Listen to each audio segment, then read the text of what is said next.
Në kërkim të protestave kundër qeverisë Rama, këtë herë Sali Berisha e gjeti mbështetjen përpara kuvendit, ku koalicioni shqiptar pro familjes dhe jetës protestoi kundër projektligjit për barazinë gjinore. Sipas tyre, nisma ligjore i hap rrugë krijimit të gjinive të reja dhe shkatërimit të familjes tradicionale.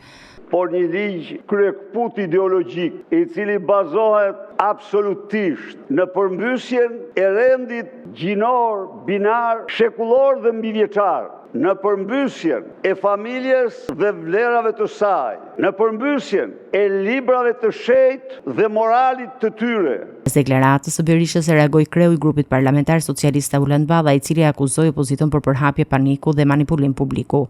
Motra dhe vëllezër, burra dhe gra të këtij vendi. Përkatësia e shumëfisht është: unë jam një vajzë e dhunuar, jam një vajzë e abuzuar seksualisht, jam një vajzë rome, jam një vajzë që jetoj në një lagje periferike. Por Berisha nuk u ndal me kaq, ai akuzoi ashpër ambasadorin e Bashkimit Evropian në Tiranë, Silvio Gonzato, për qëndrimin e tij në mbështetje të reformave të qeverisë. Ambasadori Gonzato ka kërkuar votimin e ligjit. I kërkoi të nderuarit ambasador të nxjerrë cilat direktive Bashkimit Evropian e kërkon një gjë të tillë. Të nxjerrë cilat direktiv, tu thot shqiptarëve se direktivat janë aty. Kreu i grupit socialist kërkoi dënimin e gjuhës fyese dhe të sulmeve ndaj përfaqësuesve ndërkombëtar, duke bërë thirrje për ruajtjen e etikës parlamentare.